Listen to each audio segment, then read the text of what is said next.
नमस्कार साथियों, स्वागत है आपका दिव्यांशी इंग्लिश पॉइंट में। तो साथियों, यदि अभी तक आपने मेरे चैनल को सब्सक्राइब नहीं किया, चैनल को सब्सक्राइब कर दीजिए, वीडियो को लाइक कर दीजिए, बेल आइकन को प्रेस कर दीजिए ताकि आगे आने वाली सूचनाओं का नोटिफिकेशन आपको मिल सके। तो साथियों, इस समय की एक बहुत बड़ी अपडेट आ रही है। आपकी एक तो टीजीटी पीजीटी परीक्षा को लेकर, दूसरी है आपकी एलटी ग्रेड में उम्र सीमा में मिल सकती है आपको छूट, और तीसरी है प्रयागराज में बाढ़ से हुए हालत खराब। तो सबसे पहले हम आपको बता देते हैं कि उम्र सीमा को लेकर मंत्री को ज्ञापन सौंपा जा चुका है। पूरी खबर जो निकली है वो मैं आपको विस्तार से समझाऊंगी, लेकिन सबसे पहले मैं आपको ये बता दूं कि एलटी ग्रेड में है क्या। एलटी ग्रेड में 21 से सामान्य वर्ग के लिए 21 से 40 साल है। बाकी वर्ग में जो उम्र सीमा में छूट है वो 5 साल की ऑलरेडी मिल चुकी है। अतिरिक्त कोई छूट नहीं दी गई है, जबकि ये भर्ती 7 साल बाद आई है। जो 7 साल बाद आई है तो पूरे 7 साल की ना देकर 5 साल की तो देनी चाहिए।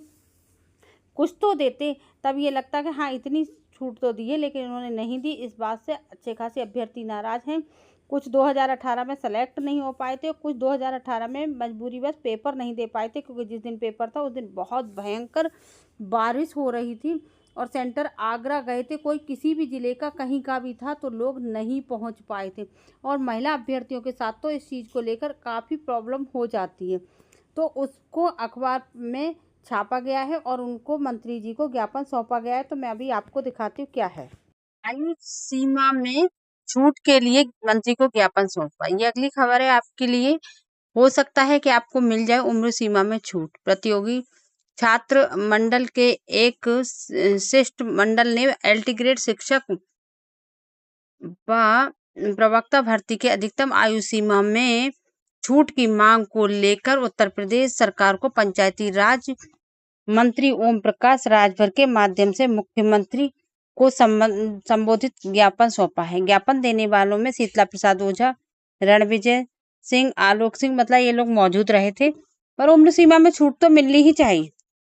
क्यों मिलनी चाहिए? क्योंकि देख लीजिए आप खुद ही कि 7 साल बाद भर्ती आ रही है और उम्र सीमा में इन्हें 5 साल की भी छूट नहीं दी, तो ये गलत है।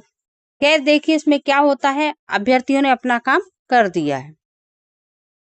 अगली खबर है बाढ़ को लेकर 2013 जैसे बने हालात, 5 लाख लोग प्रभावित। देखिए प्रयागराज में बाढ़ का क्या हाल है। ये कंडीशन है कि 2013 का भी रिकॉर्ड टूट जाए तो कोई बड़ी बात नहीं है। गंगा यमुना नदी का स्तर लगातार बढ़ रहा है। वहां पे बैठे लोगों की बहुत ज्यादा स्थिति खराब है। ये बोट के माध्यम से ये लोग अपनी यात्रा कर रहे हैं, इधर आने जाने का काम कर रहे हैं। देखिए ये उप मुख्यमंत्री केशव प्रसाद मौर्य ने प्रभावित क्षेत्र का हवाई सर्वेक्षण किया। देखिए फोल्डर बंद होने से दर्जनों मोहल्लों और गांव में बिजली नहीं। 60,000 से अधिक लोग हो चुके हैं बेघर गंगा यमुना की बाढ़ से। बस्तियां शहर की हुई प्रभावित, तीनों घरों में कैद हो गए। मतलब लोग घरों में कैद होकर रह गए हैं किसी प्रकार से। तो आप ये देख लीजिए बाढ़ की क्या स्थिति प्रयागराज में बनी हुई है।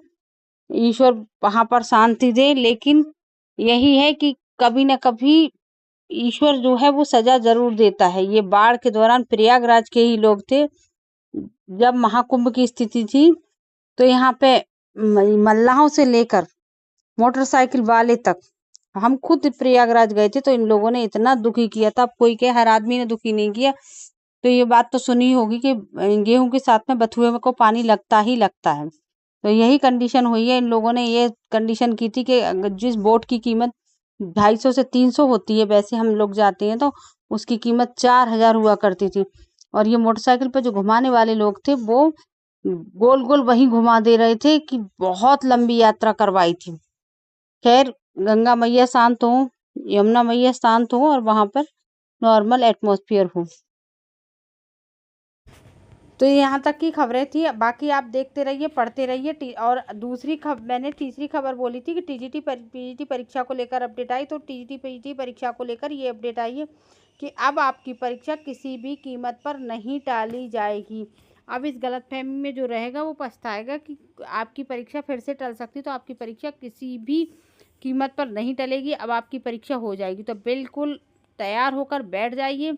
अपनी सिर्फ पढ़ाई पर ध्यान दीजिए। जो LT ग्रेड में है वो LT ग्रेड के लिए भी पढ़ सकते हैं, और जो केवल TGT में है वो तो पढ़ते ही रहिए।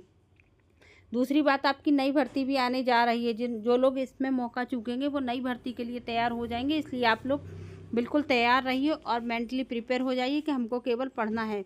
इधर उधर की खबरों से बचे रहिए। जो लोग कहते थे ये परीक्षा इस साल नहीं होगी, इस साल नहीं होगी, जैसे ही परीक्षा की डेट आई तुरंत मुकर गए, अपनी बात से तुरंत मुकर गए कि अरे नहीं परीक्षा अभी हो जाएगी। वो मैंने कहा था लंबी चली गई। लंबी चली जाने का मतलब साल के अंत में, तो साल के अंत में कोई लंबी नहीं गई है।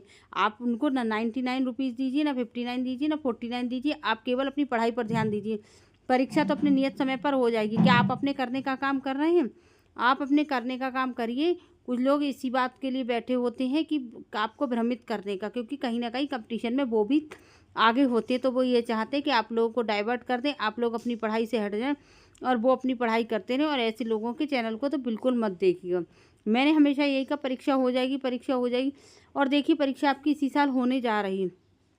दूसरी बात, मैंने एक बात हमेशा कही कि शायद मेरी बात अगर झूठी भी हो कि परीक्षा नहीं होगी, मैं कह रही हूँ परीक्षा हो जाएगी, तो इस वजह से आप पढ़ तो रहे हैं। जो लोग ये कह रहे थे परीक्षा नहीं हो पाएगी, नहीं हो पाएगी, आपका मन डाइवर्ट कर दिया। अब एक संग आप कैसे तैयारी कर पाएंगे? तो अगर मुझे कोई और सूचना मिलती तो मैं आप लोगों के साथ शेयर करती। अगली वीडियो मिलती। नमस्कार।